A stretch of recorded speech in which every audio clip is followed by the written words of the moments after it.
Aujourd'hui, nous nous rendons à Grasse, capitale mondiale des parfums. Au programme, découverte de la ville, musée et visite de la parfumerie Fragonard. Nous nous rendrons ensuite à Mougins, sur les hauteurs de Cannes. Nous arrivons à Grasse et parcourons quelques ruelles pour nous rendre sur la place de l'hôtel de ville. Ce qui est surprenant, c'est l'état des façades. Nous tombons nez à nez sur des façades décrépies.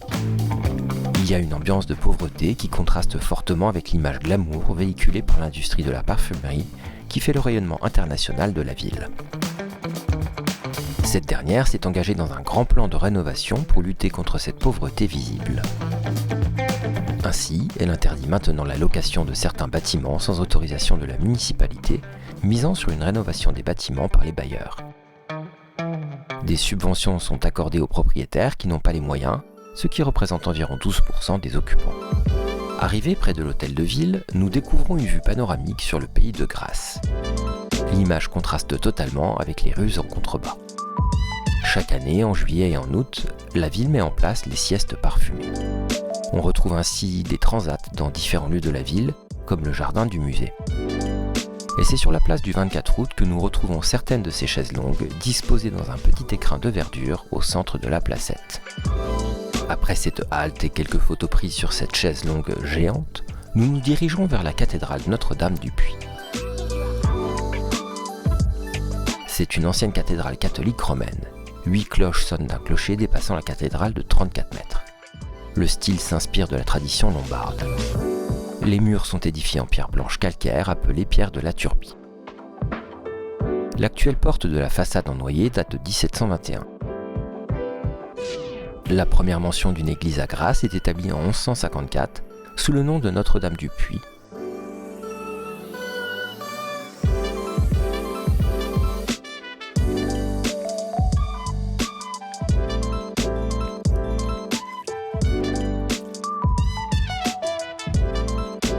Elle comporte 12 piliers cylindriques, évocation de la proclamation de foi des 12 apôtres. L'orgue a été construit en 1855 par le facteur toulousain, alsacien d'origine, Frédéric de Jung, et a été inauguré par Lefebvre-Wely.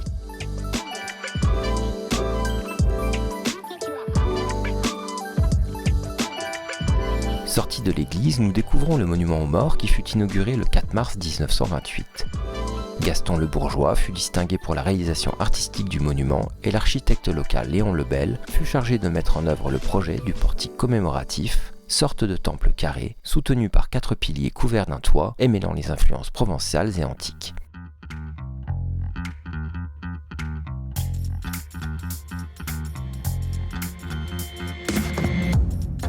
Au printemps, la ville de Grasse voit la vie en rose. Dès début mai, des parapluies sont installés dans les principales rues de la ville et y restent jusqu'à la fin de l'été. Ce ne sont pas moins de 2800 parapluies qui y sont installés, et leur vocation n'est pas de protéger du soleil, mais bel et bien de créer une attraction touristique. C'est une réalisation poétique qui fait l'unanimité, et il faut bien admettre que c'est réussi. Ces parapluies annoncent également Expo Rose, une manifestation phare de la ville, qui est un hommage à la reine des fleurs et à ceux qui la cultivent. Cette manifestation a lieu en mai, alors si vous êtes dans le coin à ce moment-là, n'hésitez pas à vous arrêter à Grasse pour cette ambiance festive.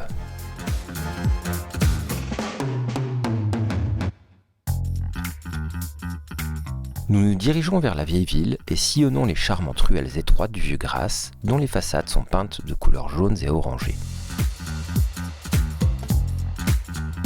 Nous croisons de nombreux magasins aux airs de Provence, des parfumeries, savonneries, nougateries.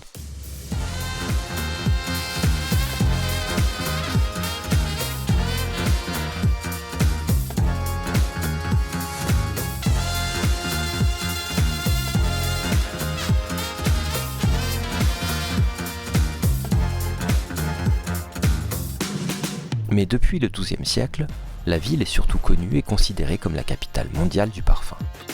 Nous nous arrêtons à une petite échoppe pour y déguster un bon jus de fruits pressé frais avant de nous rendre au musée Fragonard.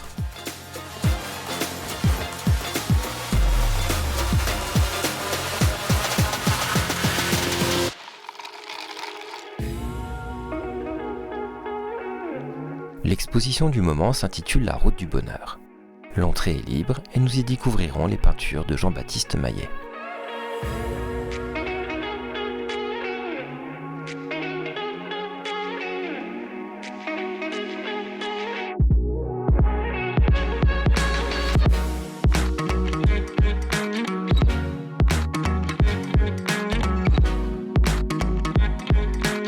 Nous continuons notre balade en ville et découvrons des produits régionaux, gâteaux, eaux parfumées. Et grâce oblige, rose oblige, nous trouvons des friandises sous forme de coffrets roses, fruits confits et confiseries.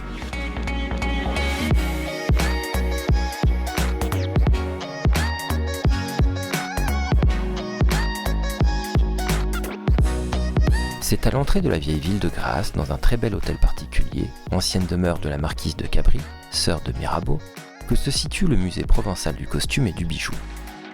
Dans cette demeure chargée d'histoire, loin du fracas du tribunal révolutionnaire qui autrefois l'occupa, se déroulent des enfilades de petits salons intimes répartis autour d'une magnifique cage d'escalier et se prêtant fort bien à la flânerie. Le musée abrite aujourd'hui une collection unique par sa qualité et sa diversité de vêtements et bijoux du XVIIIe à la fin du XIXe siècle.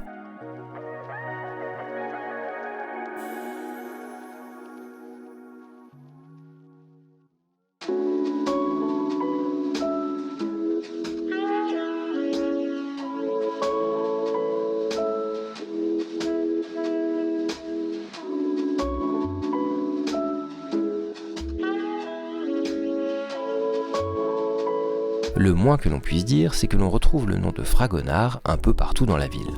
Nous décidons donc d'aller visiter sa célèbre parfumerie. De nombreux objets de parfumerie y côtoient du mobilier provençal ancien.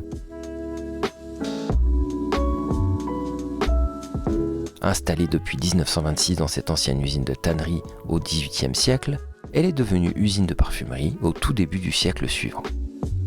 La visite de ces locaux permet de partir à la découverte de l'univers du parfum de l'Antiquité à nos jours.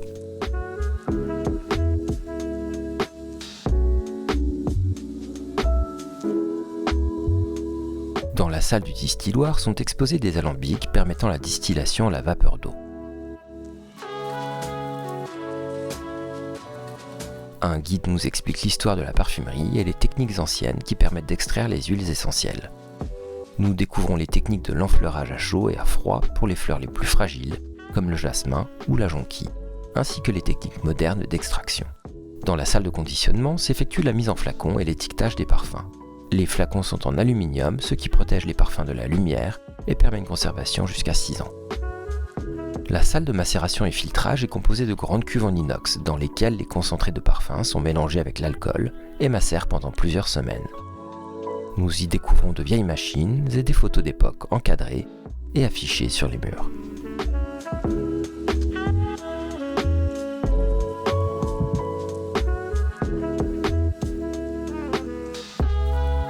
Nous découvrons la savonnerie où les essences développées seront également utilisées pour la production de savon.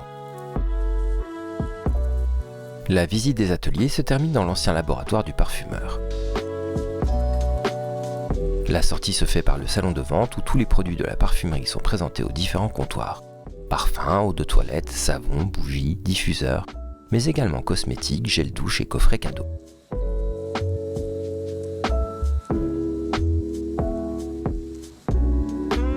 Et bien évidemment, nous craquerons pour un parfum.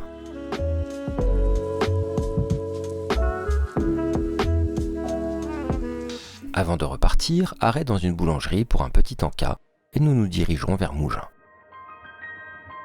La commune, historiquement paysanne, spécialisée dans la cueillette de jasmin, est aujourd'hui massivement urbanisée par une abondance de villas de style néo-provençal et moderne. Le tourisme s'est principalement développé dans l'art et la gastronomie. L'art a une place très importante dans ce village. Picasso y a terminé sa vie entre 1961 et 1973. On y trouve d'ailleurs une sculpture du visage de l'artiste sur la place des Patriotes. Sur la place Roger Verger se trouve un glacier qui attire notre regard. Nous nous y arrêtons donc pour y déguster une excellente glace aux amandes. Une des particularités de la ville, c'est qu'elle est construite sous forme d'escargot.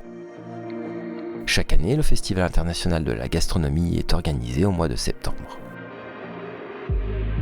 Cette petite ville de 19 000 habitants a conservé son vieux village sur un promontoire. Dans de nombreux endroits, on retrouve des sculptures de légumes et d'animaux qui viennent agrémenter les vieilles rues et ruelles de Mougins. L'ambiance est paisible et l'on a envie de s'y promener, de laisser aller nos regards, tant le village est bien entretenu et l'atmosphère détendue.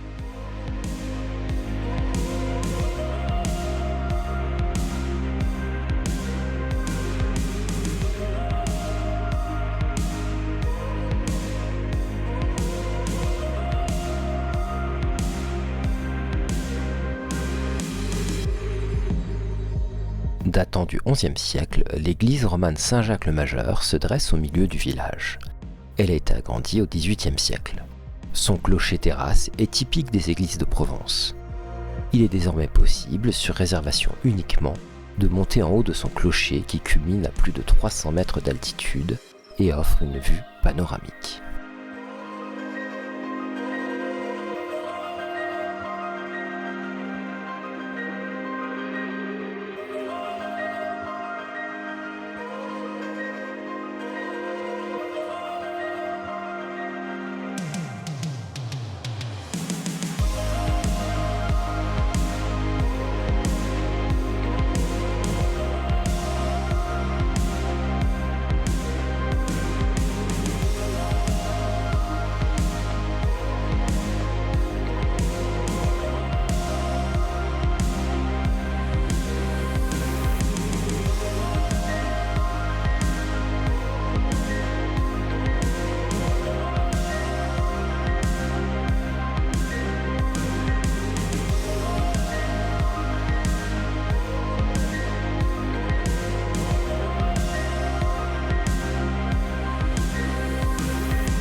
Et c'est ainsi que se termine cette journée par la visite de ce magnifique et agréable village de Mougins et l'achat d'un morceau de nougat à la lavande.